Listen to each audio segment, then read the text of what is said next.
Welcome back to the garden. All the way from outside.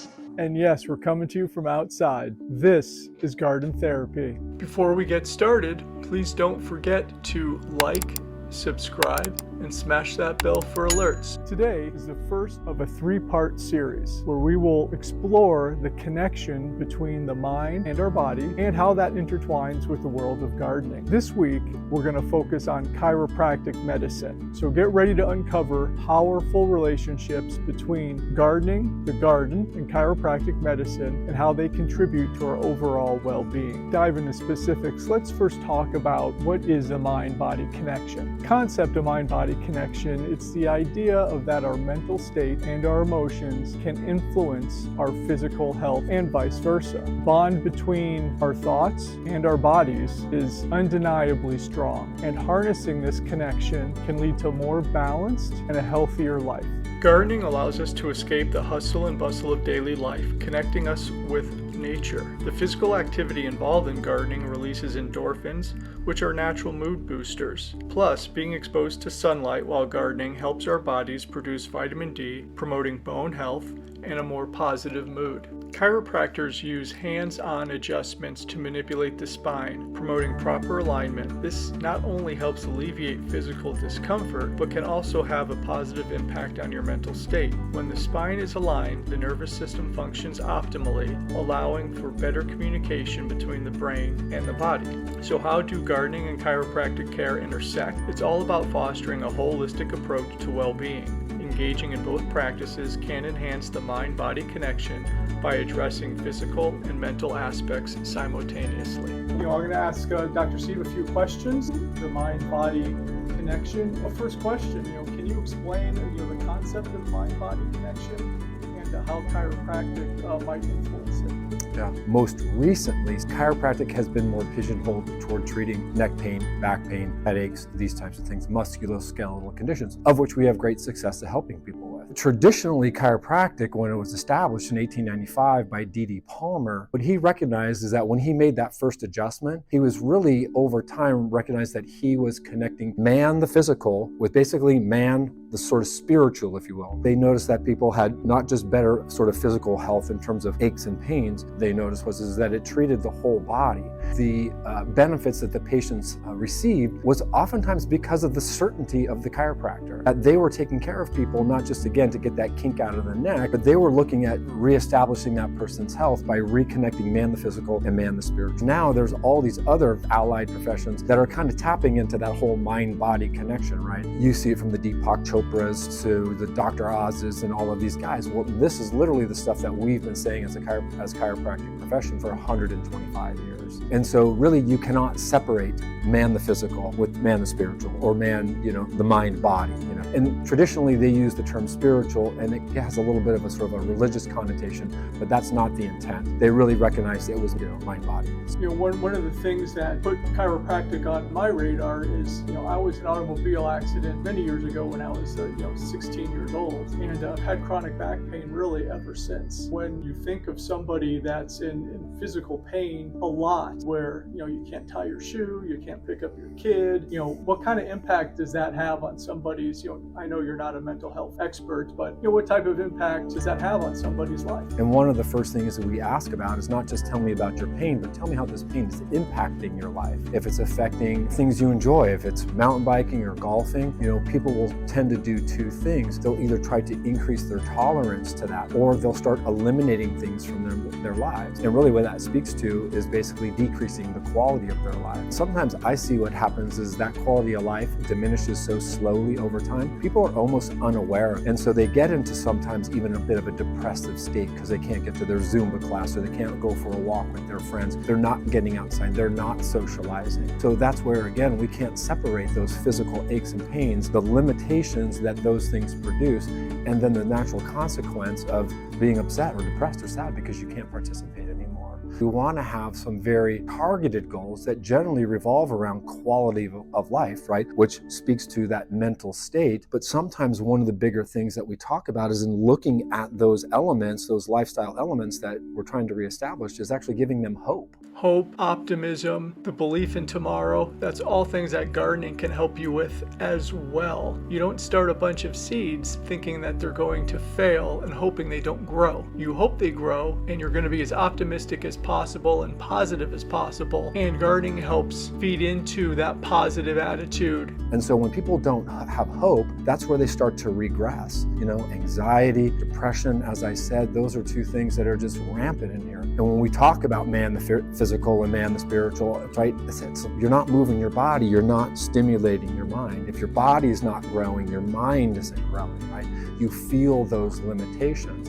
And if you don't have hope, right, every day beyond that is, hopeless. How does that translate into their relationships with their kids, their spouse, their coworkers, their parents? We did a video a little while back called 10 Ways to Find and Experience Joy. Mm-hmm. And one of the things that we talked about was exercise and getting out there and moving, because of what that leads to what you're saying. That opens up your mind. I think that's really important to get you to that, basically your happy place. And without that movement and the ability to do so, definite impact on your well-being. Yeah, we say, make a state change. Like, you can't change the state of your mind without changing the state of your body, right? So try to sit all slumped down with bad posture, make a sort of down face, and try to feel happy and excited. You can't, right? And then superhero pose. Yeah, and then conversely, get into that super and try to be depressed and upset and anxious, and so again, you can create those mind states. The same thing. One of the main things chiropractic focus on, especially in my office, is we focus on posture, right? And so as you stand tall and you breathe better and your chin is up and your shoulders are down and back, your posture is a window into the spine. That's where here, when we were talking about getting this into the frame, is because when we look at this nervous system, right? I mean, this body is protected, or the nervous system is protected by the spine. The only system in the body that's encased in solid bone. The more your spine moves, we know it drives activity to your brain. So you want to get your brain more active, literally just standing up straight, taking some big deep breaths in will activate your brain. Some really interesting studies where they literally map the person's brain in a functional MRI, look at what's happening in the brain, make some adjustments to the spine, put that person back in that functional MRI, and you can see how the brain just works more efficiently. That areas we're struggling, we're now actually working better, more color. That when you impact the movement or alignment in the spine, it stimulates the brain in positive ways. Basically proves what we've seen in our patients. I can make an adjustment on someone, they get up off the table and they're just like, their outlook has changed. You can see a little twinkle in their eye, they're breathing better. They turn and face me, they're like, I feel like I'm taller right now. Somebody stands up and just feels like I could take on the world. That's an impact. Totally addicted to chiropractic videos on YouTube. And some of the videos though there that you've seen is, you see a real emotional reaction to some of the manipulations that are done, people crying, sometimes laughing with it. Where does that come from? Some people say that we store emotion in our tissues. Somebody punches you in the arm, your big brother punches you in your arm, punches you there, and it's like, oh, you get all angry or whatever, for years and years. And every time he does that, he pisses you off. Well, now all of a sudden, your buddy comes over and punches you in that arm again, and all of a sudden you have that similar emotional thing. Like all of a sudden you're mad again because it triggered you in a way. So sometimes in holding experiences in some of these tissues, you make an adjustment on somebody, which obviously, right, if you're watching these videos, you've been adjusted, right? There is a direct contact with that patient, and you free up some of those tissues, you free up some of that stored energy in through there.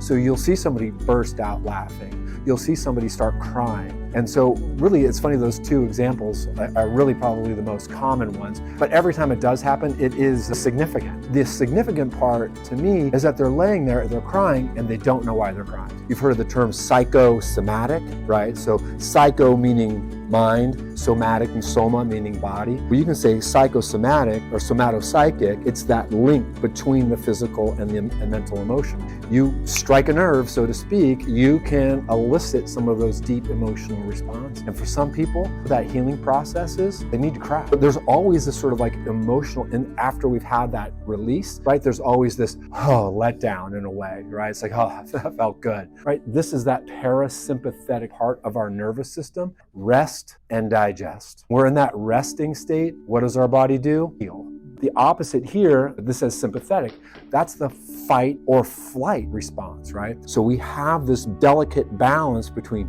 fight or flight, rest and digest in our nervous system. We know chiropractic adjustments inhibit this sympathetic tone, meaning if you're kind of stuck in fight or flight and you get adjusted, that nervous system relaxes and you can elicit some kind of an emotional response from that. To use me as a guinea pig, I mean, I couldn't exercise, do my gardening, at least for as long as I would like to, because of the severe pain in my back and the muscle cramping, etc. Yeah. And just having that alleviated is just, it's like you said, it's just a weight off your back. Yeah. And and your mind. I mean, because you can go back and you can just do the normal things that you've always been able to do and that you enjoy doing, again, that you get joy out of. Yeah. And it just really helps you more clear and more present with everything. Yeah, I mean, and ultimately that's just it. It's like, what does it get you back? It gets you back the quality of your life. It gives you choices. Yeah. Has anyone ever really come to you and say, hey, yeah, I'm having some issues with pain here and there, but I also, I am on an antidepressant. I'm having some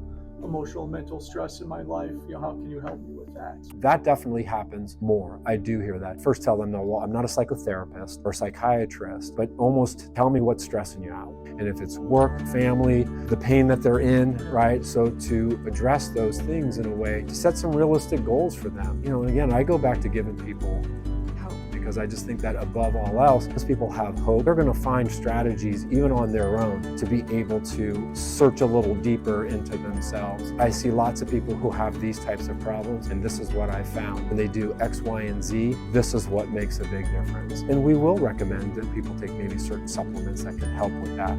Certainly they need to talk to their doctor. At the same time, there are studies that show that deep breathing, smiling, changing your posture, the exercise piece as well, like we've talked about already. You got to move your body to change your emotional state. Without that, you're just going to be stuck. Their advice may range anywhere from supplementation to walking to getting back to the gym, to the things that bring them joy too. I mean, heck, if knitting or sewing brings you joy, let's get back to that and figure out some strategies to get you there. So are there any specific lifestyle factors or practices that patients combine with chiropractic care to enhance their mental well-being? Two things pop into my mind right away. One is meditation, and then the other one is basically a breathing practice. With the meditation practice, our minds are so busy that it's very difficult for us to quiet those. And when we have a super active mind, oftentimes we're holding and building tension in our body that subconsciously we're not aware of.